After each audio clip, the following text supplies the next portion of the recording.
Happy Monday. We are back with Bring the Jury for our 15th episode. This is Bring the Jury, where we talk about a series of different cases nationwide that are popular and trending. You may have hopped on the Bring the Jury train back when we were covering all things Alec Murdaugh, which has now led to the Stephen Smith investigation, which is what we're going to be discussing today. I'm here with Luke and Brian Sheely, the twins that run the Sheely Law Firm here in South Carolina. We're at the Columbia office, but there's also a Charleston location as well, ranging from all things from stop signs to murder, criminal defense, all the way to personal injury. These guys can represent you. Sometimes murdering a stop sign. And sometimes murdering a stop sign. There you go. You can always follow along with us on Instagram, TikTok, YouTube, Facebook, LinkedIn for the intellectuals, Twitter for those of you who like to argue, and all the other social medias in between. If you happen to miss any bits of this live podcast, you can always catch the full episode posted the following day, also uploaded to most streaming platforms. Apple's still pending? Still pending. We just have our application out there and just hoping for them to approve us. Why does Apple hate? I don't know. I had the same problem when I did my podcast. Okay. They're just behind. But anyways, so we're going to go ahead and get started today with Stephen Smith. If you have any burning questions that you would like answered, go ahead and drop them in the comments. I see that we have some debate on Fanta flavors. Love to hear it. We got a Diet Mountain Dew fan in the group. Do the do. Do the do. Ain't nothing wrong with that. Yeah. If you have any questions about Stephen Smith throughout this live broadcast, feel free to drop them. I'll be monitoring TikTok. I'm not just texting while on the job. Some people think you... Some people think I'm just texting. Like what? I'm just interested in my own podcast. She's like, that girl's so rude. And there's also a lot of critique of your texting style, which apparently is advanced or either subpar. I'm not sure which, but... Weigh in. But we're just going to go ahead and dive right in with Stephen Smith. Maybe just giving a quick overview for those of you who aren't familiar. Stephen Smith, his body was found on Sandy Run Road in Hampton, South Carolina, July 7th, 8th, I believe.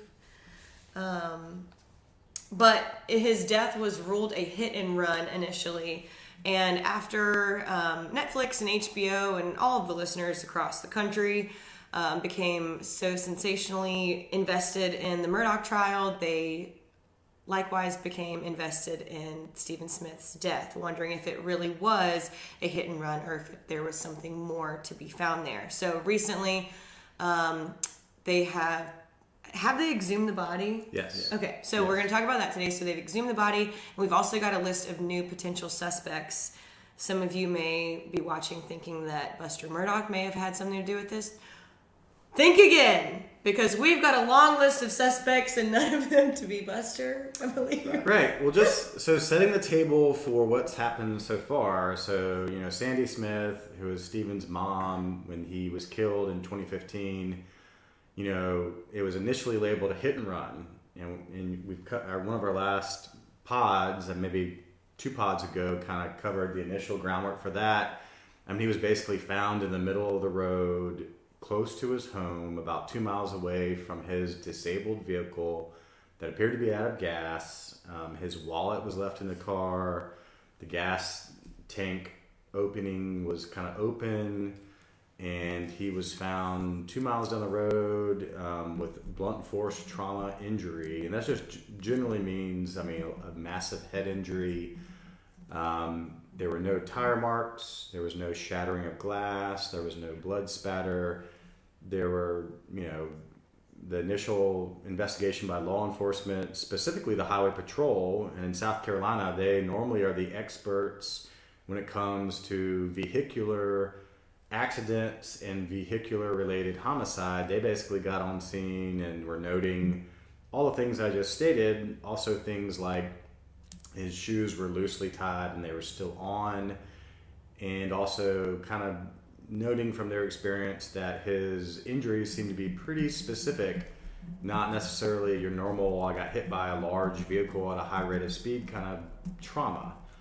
The pathologist, Luke, is heavily criticized. I'm going to leave that to Luke in a second because he loves talking about forensics. But before we get to that, I'll just say, we've covered the difference between a coroner and a pathologist. And a coroner in South Carolina is generally kind of an official, an elected official that is there to deal with bodies, removing them. They do, however, upon input, get to kind of write that death certificate and state the official cause of death. And in 2015, in Hampton, it was this guy named Ernie Washington, and there's been a lot of coverage of this, and it seems like some people want to blame Mr. Washington for causing the chaos. Some people want to herald Mr. Washington as the voice of truth early on, but he initially was there on the scene, there on the road with local law enforcement, and was kind of pointing out in his experience what he believed to be a gunshot wound to Mr. Smith's head. And so, there's been some supplemental data on him and reporting, and he, was the coroner. He also owned a funeral home. He had a lot of experience looking at dead people and kind of understanding generally, hit and run folks that are coming into, his official duty as coroner and also coming into his funeral home, I imagine. So he is pointing out to law enforcement, check out this bullet wound, Luke. Right, and I was pretty candid about a few podcasts ago about what kind of weight do we give the coroner's assessment. And I said hardly any. And it is an elected position, and there's very minimal qualifications for it. It is interesting that he owned a funeral home, so again, he looks at bodies probably, but he's getting them presentable for funerals and other things. There's no requirement really to own a funeral home other than you're a business owner and that you meet certain DHEC standards. So of course, again, him believing that was a gunshot wound and getting and law enforcement as well kind of going, it looks like a gunshot wound, really kind of stirred up this frenzy that the pathologist debunked. So actually, a little side note, speaking to our Richland County coroner Rutherford last week on a case involving a body in a somewhat unique circumstance, and she's actually medically trained as a nurse or a nurse practitioner, so it was kind of refreshing to see that and knowing that that's her background. So that's pretty cool because she can talk medical and also give public statements regarding investigations and causes of death. So that's a good thing. Kudos Richland County electorate for electing her in. But that was the start of the chaos. Dr. Presnell, who was a pathologist, much maligned pathologist in 2015 at MUSC, who did the autopsy, just said, no, we've covered it. There's no bullet wound. There's no fragments. There's no projectiles. There's no gunshot residue. There's no glass from a vehicle in Mr. Smith's body. Right. And now she, by the way, is now head of MUSC pathology department on today's date, of Charleston. So she, back then, was a pathologist, and now she's the head. She's training other pathologists. She's, must be well respected at MUSC. Right, and so that, given the attention of the Alex Murdaugh case and the fact that Buster was just loosely thrown into this investigation or this search, Understatement. Which is an understatement, and the sensationalness and the public appetite for anything Murdaugh, that's honestly, folks, that's why we're here, because again, we've covered this. There's plenty of grieving mothers that don't feel that their loved one's deaths were adequately investigated, or they had sufficient answers.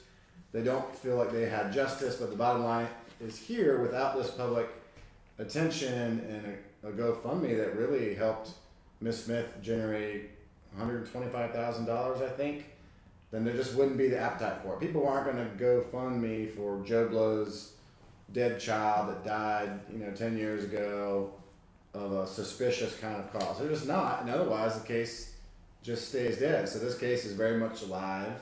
We have a very fancy private autopsy that has been done. Well, let's talk about that in just a second. Okay. Back to 2015, though, as Luke said, Dr. Presnell basically, much to the Highway Patrol kind of investigating officer, Proctor, he was very much believing this not to be a hit and run, thinking that it was something, non-vehicular related. And so, for all the reasons we stated, no accident type indicators, no tire marks from braking, no glass, the way the body was there kind of appeared not to be dragged at all. And again, we have acute kind of head trauma versus larger body trauma. And so, and he was, again, there on the scene with the coroner talking about a bullet wound. And so he learns in 2015 from Dr. Presnell that it was just a hit and run. So he is very much, I think at the time, very personally invested in this investigation. And so he, per reports, actually goes and shows up at the pathologist's office, Dr. Presnell, and he's knocking at her door. And I think the quote from him is that he received a very negative response from her when he was questioning her, calling it a hit and run death. He said, well, what do you mean? There's all these other indicators. And she was basically like, well, that's your job to figure out those things. I'm just here to tell you cause of death. And it's not a homicide. It is a vehicular related hit and run. And he was pressing her some more. And she says, well, the body was found on the road, essentially. And then, then the coroner, per this Highway Patrol investigator, changed his opinion. And again, the coroners very often are relying on the pathologist. They may even make kind of an initial impression, but he completely changes his opinion. And this very much, I think, aggrieved the Highway Patrol investigator. And that's clear from his report that he was upset about that and thought that was not the right way to go. And then the case was ultimately kind of investigated in a limited way. And then it was just a hit and run, like there are many hit and runs in South Carolina and throughout the country. They did some follow-ups and the case went cold for all these years. And then, with the notoriety of the Murdaugh investigation, for right or wrong, trying to link the family to this case, and then that has caused a lot of ability for Stephen Smith's mom to raise money. So yes, now we've got a exhumation. We've had Stephen Smith's body has been exhumed. SLED already said they believed it's a murder case. They won't say why, but they said we view it as a homicide. And they intertwine homicide and murder. They have. Right. And so that's where we are prior to this exhumation. We also have lots of press announcements from Sandy Smith's attorneys and how they want to give her peace and give her justice, and that they're just looking for the truth. And it's just, for those viewers that didn't watch our last pod, it is very, very unlikely for SLED to typically just reverse course and call something a hit and run. And, that means it could have been an accident. It could have been intentional, but certainly no one's found. And it's definitely related to a vehicle in the middle of the road. And then for them to reverse course publicly, really before they even exhumed Mr. Smith's body, they just said we're treating this as a murder investigation. We've got lots of different leads, opening up, and it's murder. And so that doesn't happen. Major law enforcement, and this is the biggest law enforcement agency in South Carolina, doesn't just reverse course. I mean, we will see it sometimes in like a cold case investigation where they go out and they're hitting the beat and they got their cold case investigators really putting the pressure on witnesses that maybe they need to re-interview, putting them on a polygraph, breaking them on a polygraph, combined with other DNA analysis. We've seen that happen and they go, yep, my bad. And we've actually defended folks on those types of cases where our client was later charged and they, got a confession out of him, and then they're apologizing to the initial defendant's family. But this is really, really early. I mean, they haven't really released any new information, and they don't have any other forensic information, and we don't have information about them squeezing anyone else at this point. So, I mean, it's a pretty kind of big, bold move by Mark Keel and SLED. Yes, I'd love to know what they have. I just think it's honestly, really the Murdaugh trial. SLED got very invested. The Attorney General's office got very invested. They had an egg on their face for several important reasons. So this is kind of solidifies their stance. They got a conviction, and this was remotely related, at least by a rumor. And if there's anything to do with it, we are 100% going to give justice to Miss Smith, although it appears to have nothing to do with any Murdaugh. And I think Sandy Smith's lawyers have said as much at this point in public information, so good for them. But the only reason she has $125,000 is due to that connection. Right, and back to Erin Presnell, the pathologist. I mean, she's been around for a long time.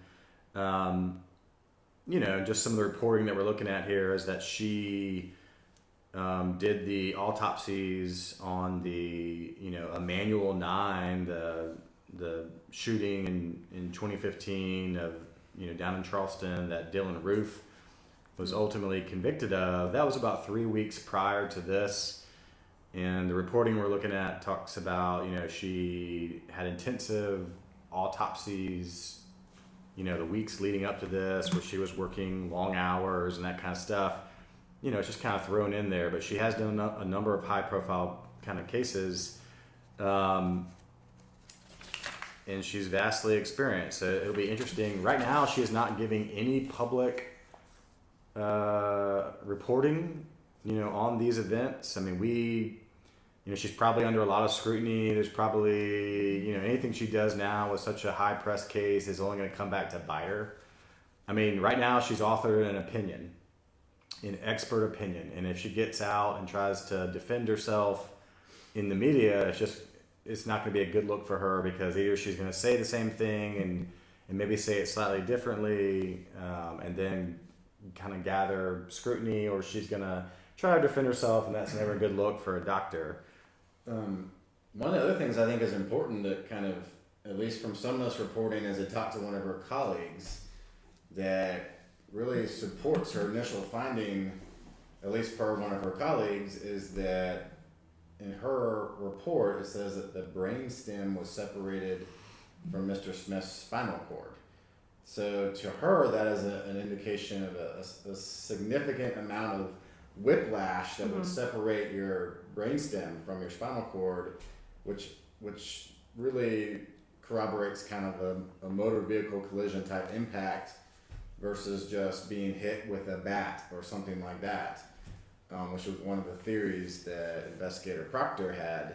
So that's, again, another pretty crucial piece of medical information, not speculation, which is why she gave the opinion that she did in 2015. So I'm on pins and needles. I'm very curious as to what the new pathologist would say down in Florida. And just for the record, the new pathologist, and it's really a team of pathologists and assistants, and this is led by Dr. Dan Schultz, and he is the chief pathologist for this is a private pathology group called Final Diagnosis. It sounds pretty intense. It's like a movie title.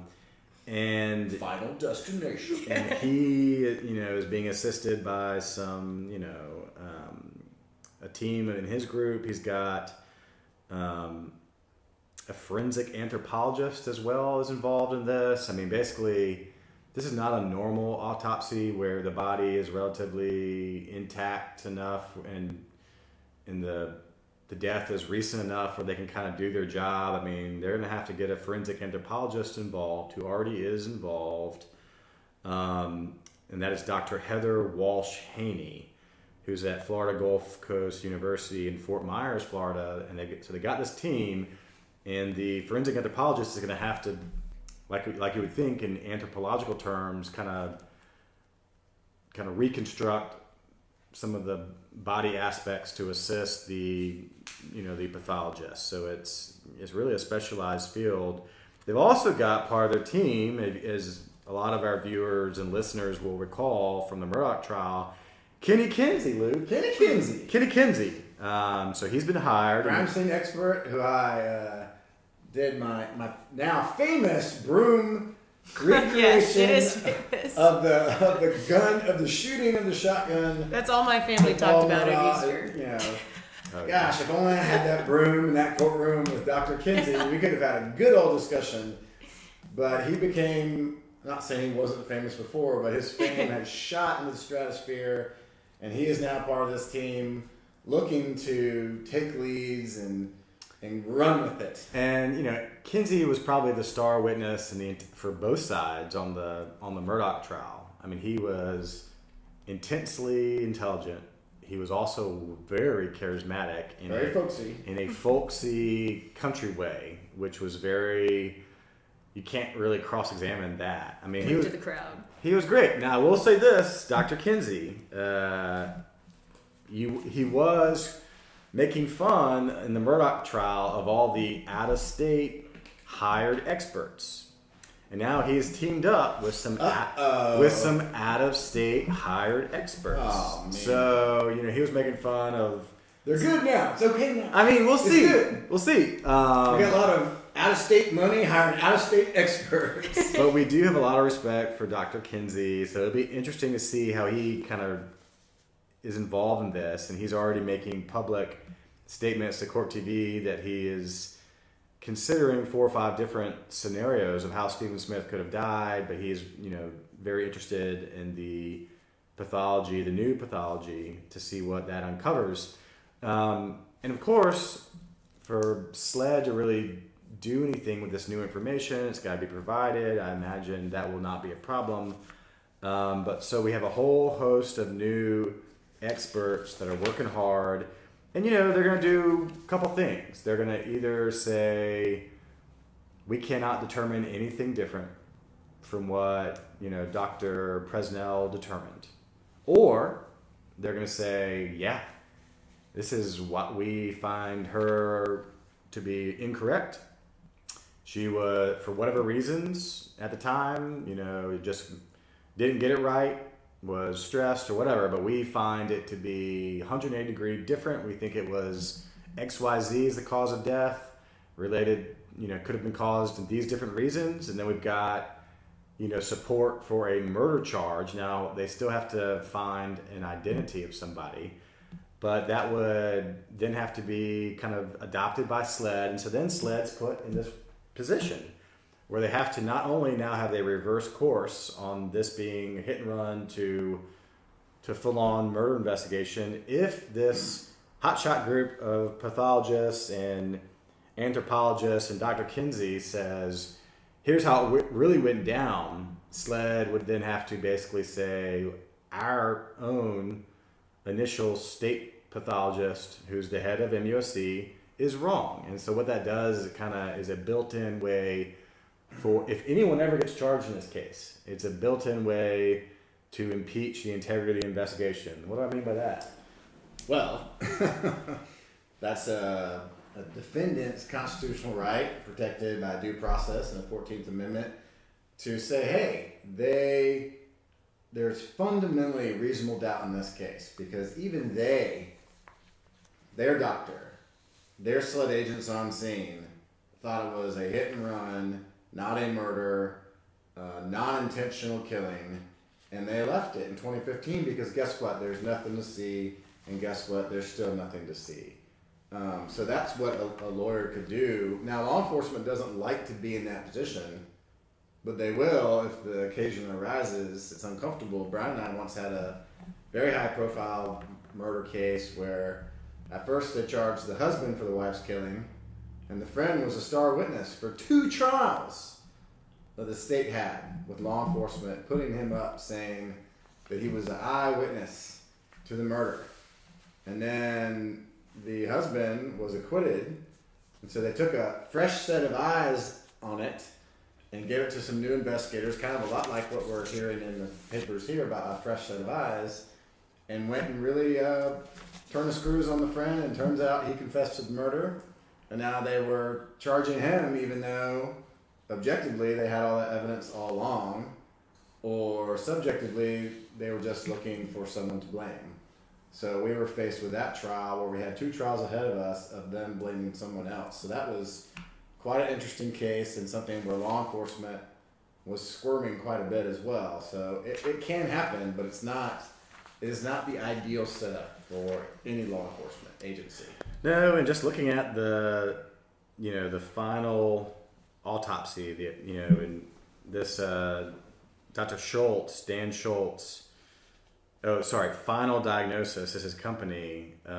He does this a lot. I mean, it seems like he is very accustomed to being retained to come in for failed initial pathology opinions, or either people just want another opinion, and getting involved. I mean, it seems like that's kind of his niche.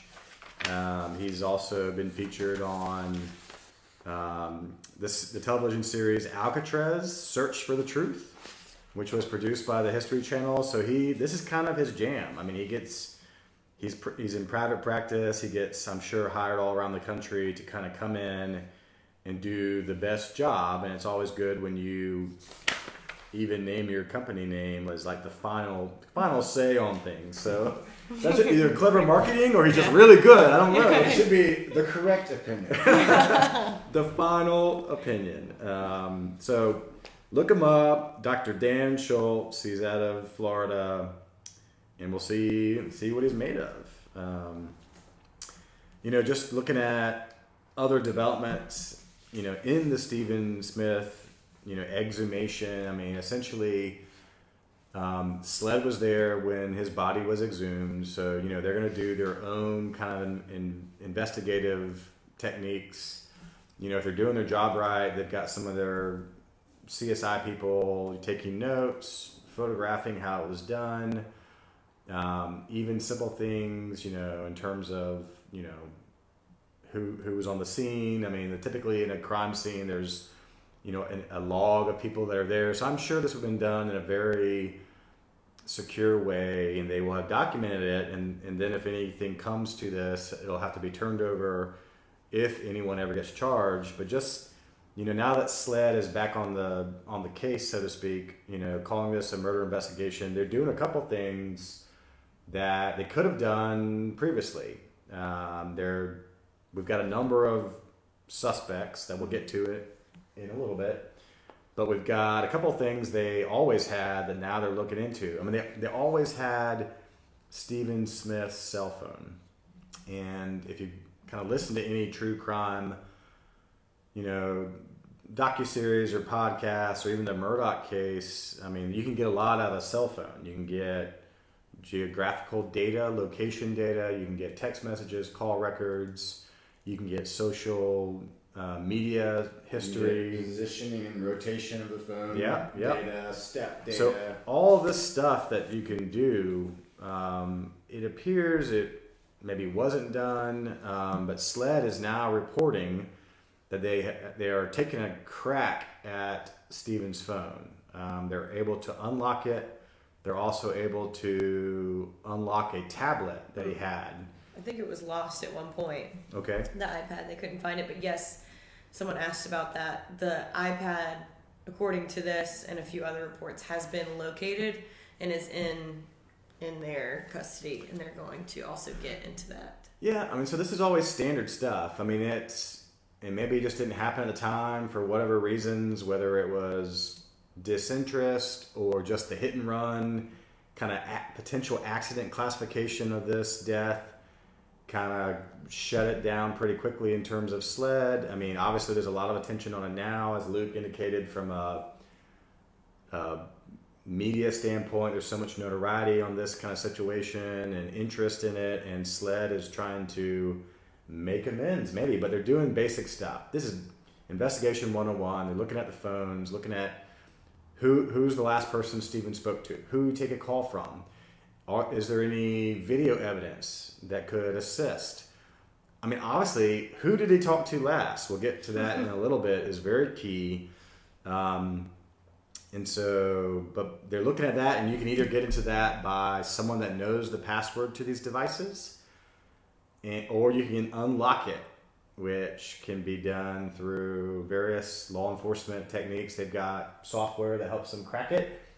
Luke's had cases where they have to send it to the FBI, and it takes a year.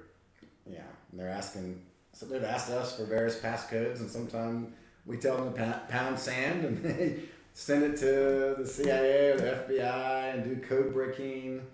So it just depends. But this, like Brian said, it was something they always had, but probably because it was ruled more of a vehicular accident, whether intentional or not. You know, very little to say it was intentional at that point. They probably just let the case die on the vine and didn't really have a pressing need to explore the relationships that might be developed within the cell phone and laptop that could identify someone who might want him dead. The other thing of note in terms of evidence, so really we don't have a whole lot of evidence in terms of new evidence other than they're unlocking the phones. One thing that has made the news is that, you know, often in a death case, and certainly in a rape allegation, they'll do what's commonly referred to as a rape kit. And this is a forensic kind of, if someone is living, a nurse will be taking a sample, you know, from a sexual assault perspective, looking for DNA, looking for semen, looking for hair samples, and then in a homicide investigation, they'll do it similarly, and you know that is done to look for any kind of biological evidence that can be attributed to anyone. Often there are sexual assaults or even in consensual sex acts that can then lead to evidence that could help law enforcement figure out an identity of someone that obviously was around the victim at the time or right before the time of death. So it's very important stuff. And right now the reporting is that the rape kit for Stephen Smith, so there was one done, has gone missing. Uh-oh. Wait, what? I don't think I knew that. Has gone missing. So now that SLED is back on the case. They're unlocking phones and tablets. They're presumably re-interviewing witnesses. They're looking at all their evidence, and this rape kit has gone missing. And that's not normal. No. Luke and I have a case that we'll talk about in a future podcast where we had a rape kit go missing on a murder case where we were asserting it was someone else that was tied to law enforcement that actually did the killing. And it wasn't missing in that case. It was literally checked out and taken and never returned. And then returned without any information about whether it was the individual's actual rape kit or not. So this is actually just reported as missing. They can't find it. So in crime scene evidence terminology, this is really bad because evidence stays in the evidence room. And there are evidence custodians. You guys may have seen some movies about, you know, there's like in a police station or a crime lab, there's some undervalued person, normally in the basement, that has glasses. They're behind a cage, and they're always in charge of the evidence, and people are submitting them things, and they're signing for it, but they're not checking stuff out unless it's used for court or for further testing. So you can't just walk something out. Stuff's not supposed to go missing. It's supposed to be there forever.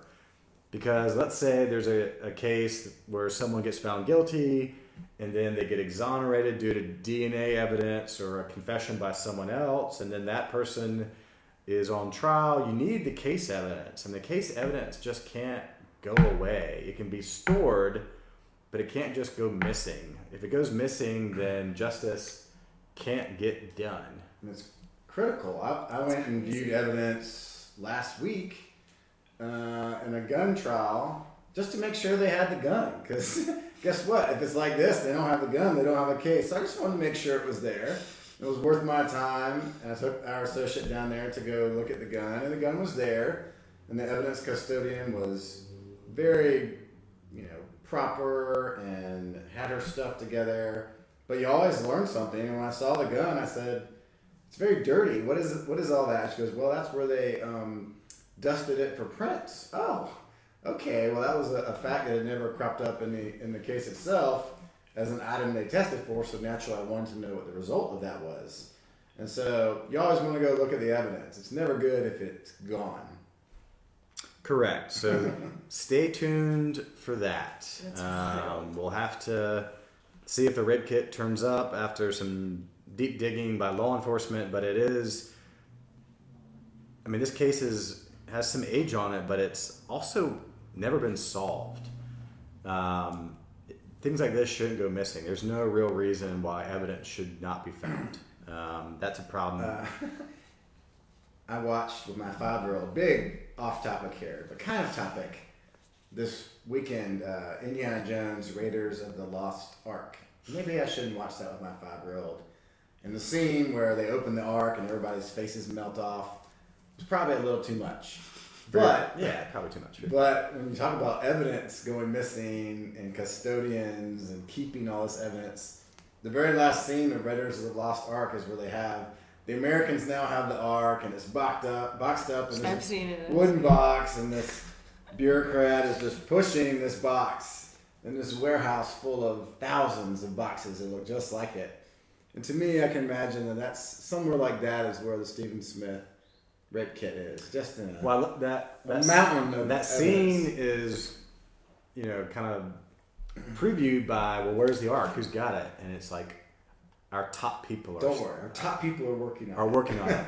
Well, who's that? Our top people, and then it just shows like some bureaucrat, storing it. Some poor schlup just pushing this box of identical boxes. But so, last bit on evidence, and we talked about the cell phones, we talked about the missing rape kit, the leftover money from that funded the autopsy, the new autopsy, and Dr. Kinsey and all that team, apparently the leftover money, which is approximately $35,000, has been made available to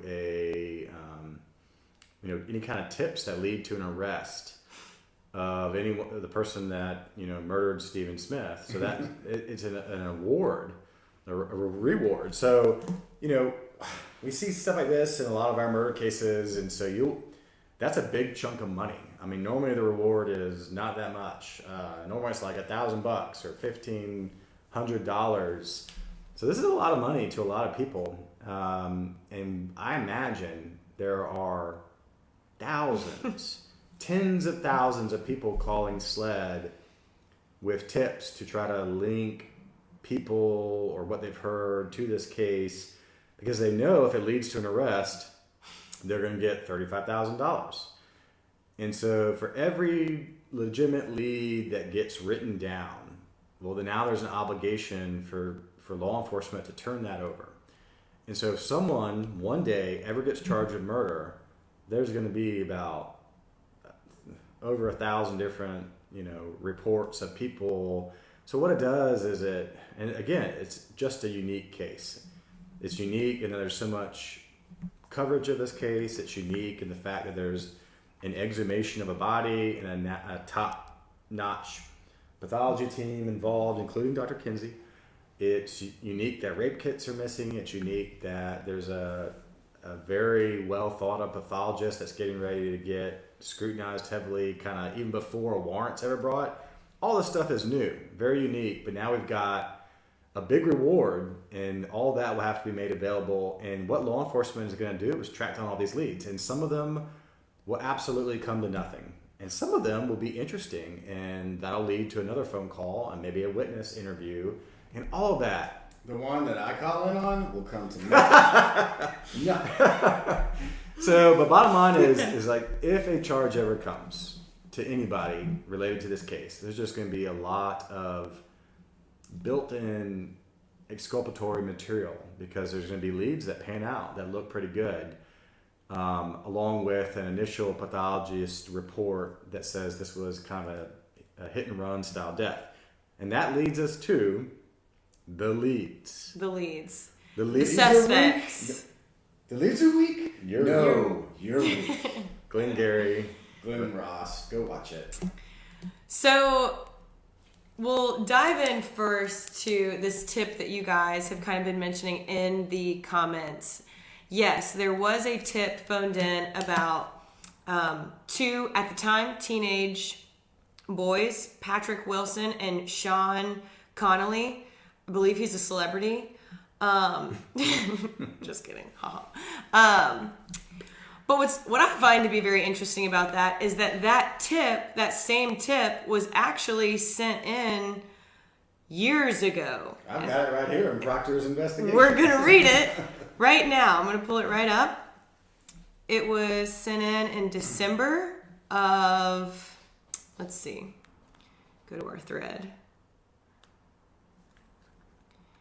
It was sent in December 2015. So this is just months after Stephen Smith's body had been found. I received information from Captain Duncan, about an individual, Daryl Williams. He is stating that his stepson, Patrick Wilson, told him that Sean Connolly struck and killed Stephen Smith. Mr. Williams stated that his son told him this is in confidence, and that his son had moved out and that he did not know where he was staying. He could only tell me that Patrick attended some Christian school in Ridgeland. I drove down to Ridgeland and went to Step of Faith School. Patrick Wilson was not a student there. I then found Legacy Uhaw Baptist Church School. Patrick Wilson is a student there but was not at school today. I then drove to Hampton, attempting to locate an address for Patrick. I could not get his stepfather to return my calls. Mr. Williams stated that the reason that he was passing this information on was because Randy Murdaugh told him to call. That little bit some people have held on to, but also keep in mind at the time, it's very prominent. I guess he was a judge at the time. Anyway, so that tip was sent in 2015, months after Stephen Smith's body was found. And what came of that? Very little, other than Proctor's attempt to talk to Patrick. He found his school, but he wasn't at school that day, so that was the end of the discussion. And then he did, at least it's not documented that he attempted to find Sean Connolly. And law enforcement has access to databases, skip trace, all that. They can find addresses and all that if they want. But that, in an entire MAPE report, that is the one page where it mentions that, which seems to be, it's the only evidence in this entire report that's not just rumor. It's at least a second-hand account where he says, look, my stepson said Sean Connolly struck and killed Stephen Smith. And they were in the car apparently together at the time. Well, and that's a little unclear, but yeah, so we're seeing some reporting now that says like, oh, these are our potential suspects. But they were always there. But they were always there. They certainly would be there for a hit and run investigation just as much or more than any potential murder. Because it doesn't say killed them because he's gay or killed him because they're best friends with a prominent family. They just said hit him with his truck. Let's talk about regarding these two. So they could have been interviewed. They could have been search warrants could have been executed of their vehicles for preservation and processing of their cell phones for location data. If you get these guys' cell phones in real time and they're actually right there at the same point of Stephen Smith's cell phone pinging at the time of his death, well, golly, you've got a case. And just for a lot of our listeners and viewers, you can intentionally run someone over with your vehicle and get charged with murder easily. Just your vehicle is a weapon. Or you can be driving down the road when it's dark and just like you accidentally run over a possum or something or an animal, or you can hit somebody, but then it's not necessarily criminal unless you're intoxicated. Or unless you fail to render aid. So our hit and run statute in South Carolina, there is a provision, hit and run involving death. And so if you hit someone and you kill them, and you are aware that you've struck someone, and you don't call 911 or stay on the scene and render aid, you just drive off because you're scared, that's a major felony. Mm-hmm. And that is a crime. It's easily prosecuted. Again, you have to have an identity of someone that did this, and you would be trying to match it by blood on a vehicle, geolocation data, interview techniques, trying to get them to confess, other people they told about it.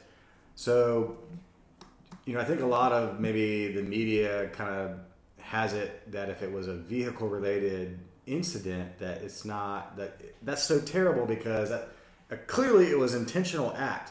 Well, yes, it can be intentional even if it was intentionally done, of course, with a vehicle, or if you accidentally hit someone with a vehicle and just failed to cop up to it, failed to do the right thing and stay on the scene and let people know what occurred. So, but then we've got maybe a more sinister suspect.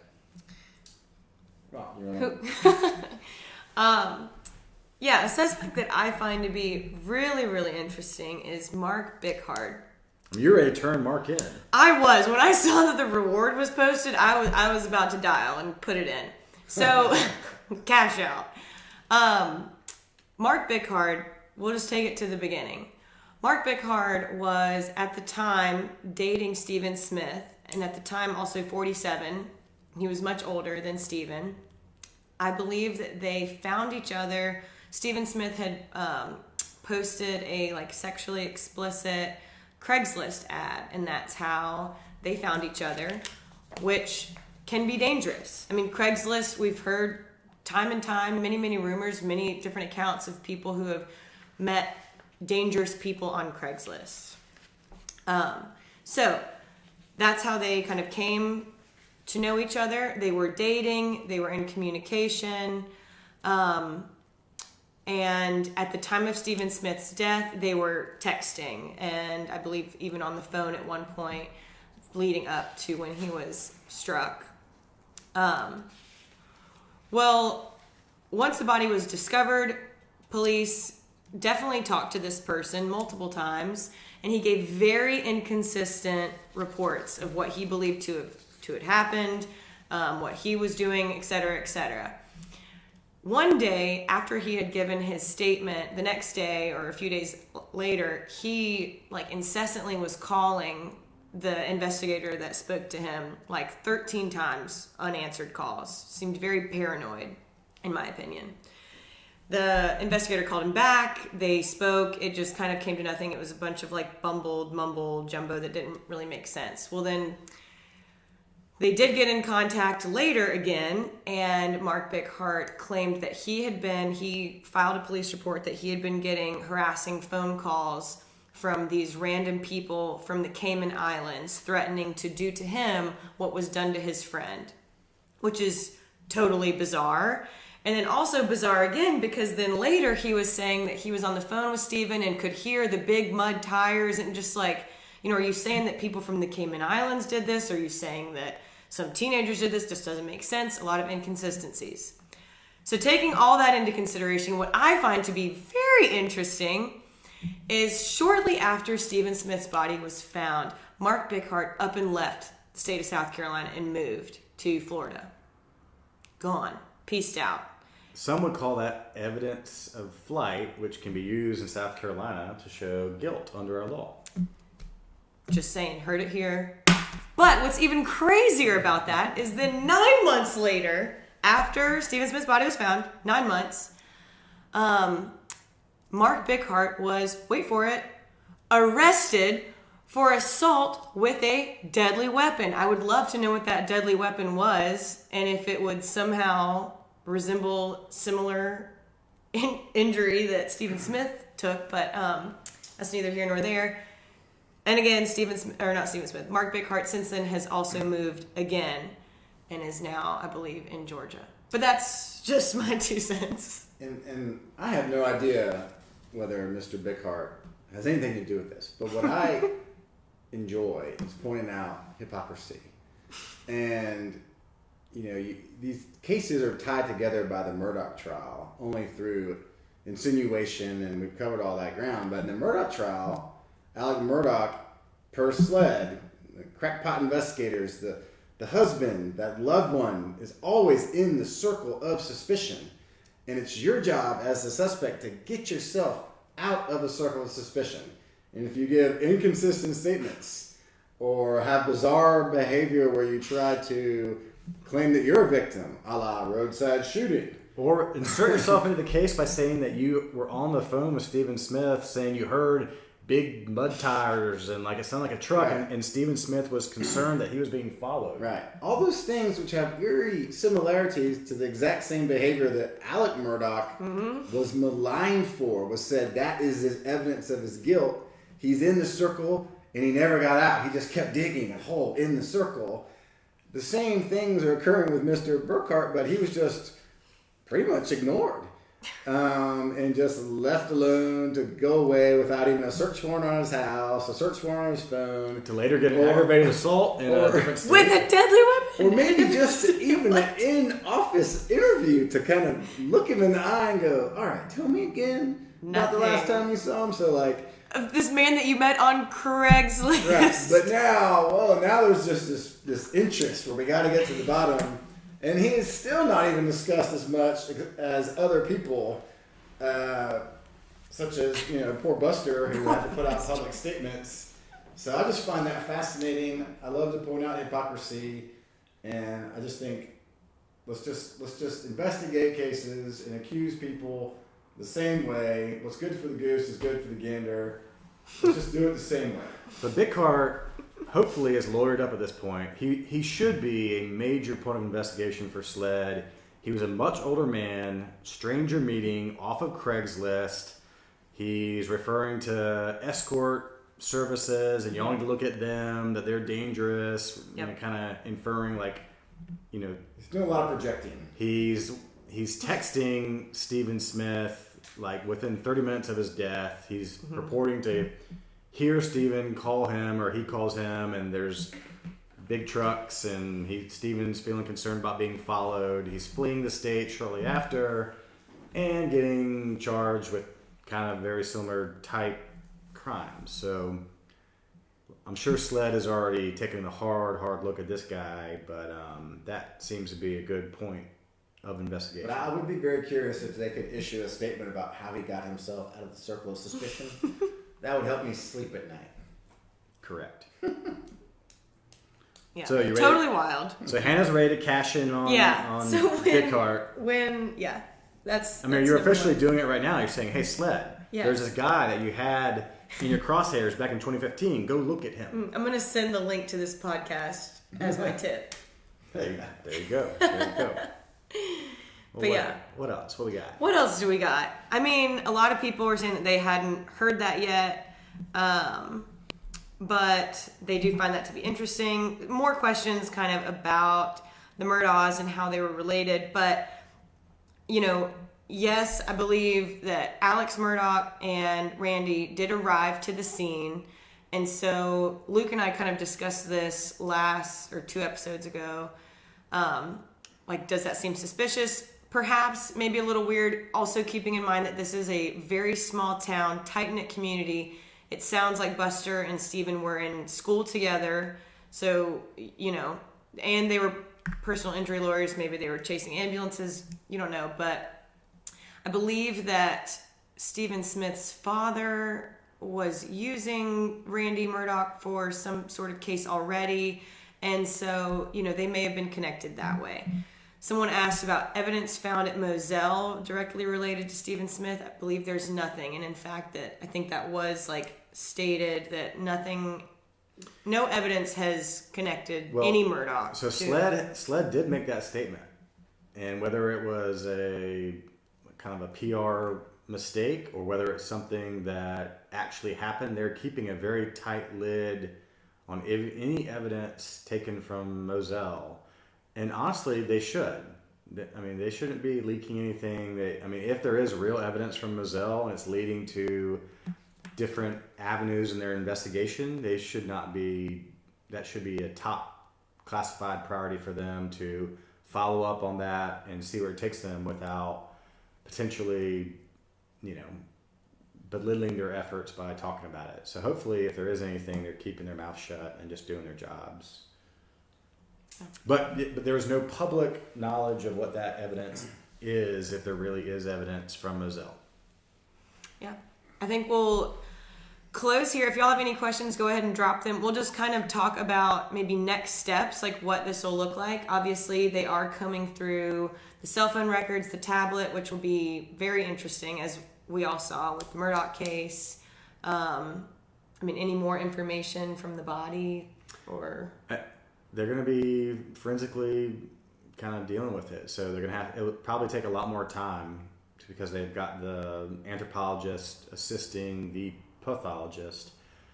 So it'll probably take more time. They're going to want to get it right.